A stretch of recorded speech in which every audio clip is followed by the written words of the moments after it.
the plans of the Continental Army. But while we're waiting for that, during the period, just like today, soldiers had a main tool of their trade, and that was the musket. So what I have here is a French Charleville musket. It's technically a 1728 infantry musket, a French design, but I won't bore you with the super details.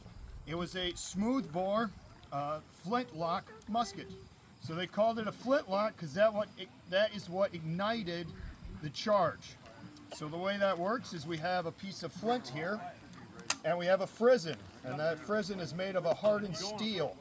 So I'm sure you guys all know when you take a hard rock like flint and steel and you strike them together, you will get sparks. Yep. So it's really hard to see the sparks during the day, but trust me, the sparks are there. The way this weapon would work is you would prime the weapon. You can see inside of the, underneath the frizzen, there's a pan. And if you look very closely, I realize we have a lot of people here so you can't all see it. There's a small touch hole that goes into the barrel of the weapon. So once we primed the pan with gunpowder, we would close it. Military men would use what is called a cartridge. I got a little ahead of myself, so let me take a half step back. They would be issued loose powder and loose balls, sometimes even lead, and they would cast their own balls, but most of the time ball. And they would make their own cartridges. So this is an 18th century bullet, as we would think of it behind. There is the lead ball, that is the projectile, and then you have a paper tube that it's in, and then you have the gunpowder that is a pre-measured charge. So essentially this is a modern day bullet. It's just instead of having a brass case to swell and control the gases, we have paper, and we also have the lead projectile, and instead of modern priming powder or modern powder, they had black powder. So once again, a soldier in combat would take the cartridge, tear the top off to expose the powder. As I mentioned, he would fill that pan. So that was his prime. And then he would do something that we don't do in the modern military, which is then you put your hand over the weapon as it's loaded. But that was the correct procedure of the time. We've now primed the weapon first, dumped the powder down, and then we would drop the musket ball and the paper inside. So once again, the paper is supposed to seal the gases as the powder burns, so it pushes the musket ball out. But now our musket ball is here, and we have all air gap here. Air compresses. That's a very bad thing. You want no air between the musket and the powder. So the manuals of the period were very heavily on the importance of ramming. Some soldiers would make their muskets, their cartridges so tight that they could just drop it in and bounce the end of their musket and it would go all the way down. And their officers would refuse to let them do that, because the one time it doesn't, you will regret it. So once the charge is rammed down, now you have your prime, you have your main charge, and you have a musket ball. Gentlemen, could I have a volunteer with a brown batch musket to come up and talk? And then would you go ahead and have your main? So a volunteer other than you, you're in charge. Okay. Go ahead and load your main and aim towards your house. Check. So the procedure I just explained, these guys are going to go ahead and go through, and they're going to load up. So this gentleman right here has a different kind of musket. As I said, mine is a French musket.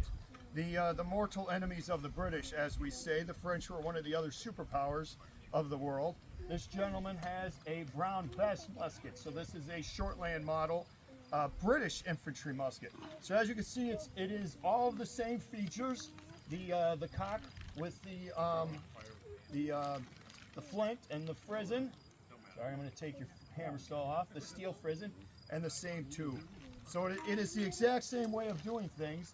Just the 18th century version. So as a little gib, so this could be the AR-15 of the 18th centuries and the AK-47 of the 18th century. They were both two weapons that did the same purpose, but were different calibers and slightly different design. Thank you, Jack. Are they both smooth bores? Yes, they were both smooth bores. Jack, could you actually stay up here with me and give fire? Or prime and load? Yeah. Where do you want me to aim? Could you do me a favor? Could you take 50 paces in that direction. Thank you. You mind if I pick it up and take a look at it? Thank you. So, once again, our native allies here has a different type of weapon that was used during the war. So this war was a revolution. So we oftentimes forget that people like George Washington and Benjamin Franklin and Alexander Hamilton, they were British. They were British citizens. They did not view themselves as American wholly yet, but they were British citizens. So when the war started, it was most of the men, the Lexington and Concord battles, the Battle of Bunker Hill that just happened a few months ago, 250 years ago, of course. Most of the weapons that were used were personal firearms.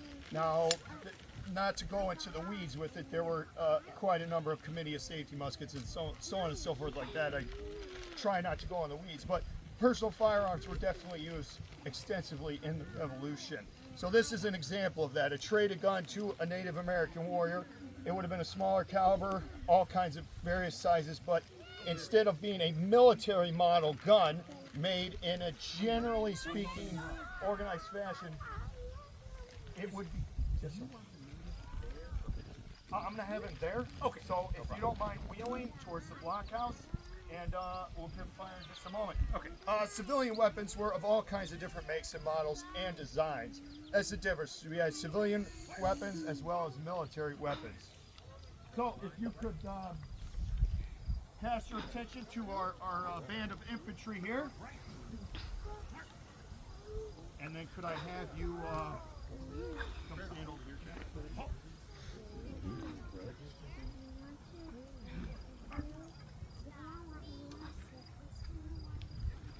Go ahead and give fire, sir. Okay.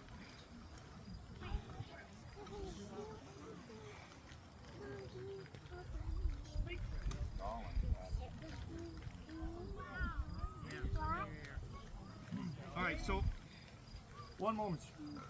Fire! Go ahead and prime and load again, sir.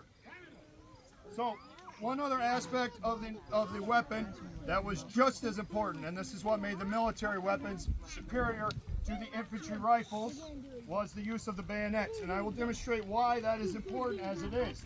So if you look behind us, we have our Native American warrior armed with sticks.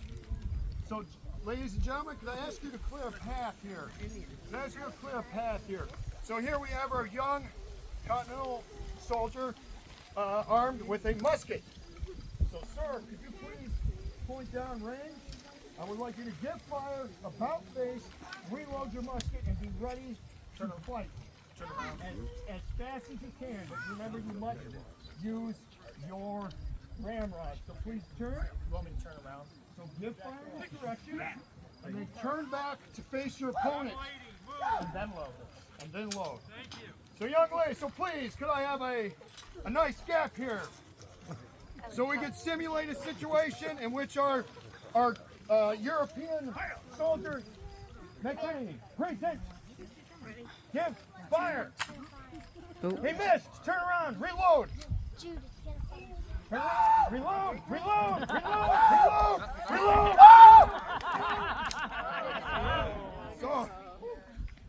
So these weapons were very effective between 50 yards and perhaps 100, 120 yards. I say 50 yards because of what we just displayed now. Our Native American warrior was about 50 paces out. If you were to miss, or have a misfire, he is able to close the distance and engage you in hand-to-hand combat before you are able to reload. So the solution to that is the bayonet. And that is what makes the military weapon superior to the civilian weapon, which would not have the bayonet. So now, if I misfire, I am able to at least defend myself with the bayonet. So one more company fire. Please give fire, sir. Notice the bayonet, Veronica, that it has a triangular shape to it. Do you know why that is? Fire! Because that wound isn't sealable. Oh. And then if you smeared it with stuff on your butt, it would also mean that you would kill people. So the bayonet took your missile weapon and turned it into a melee weapon by the use of the bayonet. So this not only assisted with the shock infantry attack, which the British became exceptionally good at. So right now, about 250 years ago, the Battle of New York began to, well, about right now, began to get into full swing. And the British learned very quickly that the Continentals, the civilians who were rising up against the British authority, had no bayonets, and they were not trained in the use of the bayonet, to the point that many of their light infantry companies would come on the field and give charge bayonets without firing a shot. The civilians, the militia, would give fire back, but seeing the bayonets coming at them, would then turn and flee, in which the British would stop and then give fire into the fleeing Americans. Jack, could I ask you to give me a hand? Come stand right next to me. Yeah. So one, in this spot here. The use of the bayonet is different than we think of it today. As we think of bayonet fighting today in the modern situation, you are trained to maximum violence, maximum aggression. It is a bar fight. You don't know if you're fighting one opponent or 50 opponents. That was not the way that this weapon was used. This weapon had to be used not in a one-on-one bar fight scenario, but in a formation. So gentlemen, could I jump in the center here? Company, charge your bayonets. Huzzah! So if I were to attempt to Hollywood an enemy and hit him over the head, you could see I would first hit my partner and then probably stab that guy. So this weapon was used as, it was viewed in a fencing motion. So in order to use this properly, I am parading, parrying, and thrusting. So everything, there were different designs on how to hold the musket, how to utilize the musket, but the idea was a fencing motion. Forward movements, backward movements. So once again, the psychology of using the bayonet, the philosophy of using the bayonet is different than we think about it today. Company, shoulder your firelocks. So I, of course, could go on for considerable amount more time talking about the muskets and the bayonets in use, but I have a suspicion that all of our services will be required on the south lawn here in just a few moments, and I also assume you guys would like to be out there too. So at the expense of perhaps boring you and missing bigger, better things, unless anyone has any major questions for myself, any of the men or native allies, I would like to dismiss and move on to the next event. Any questions?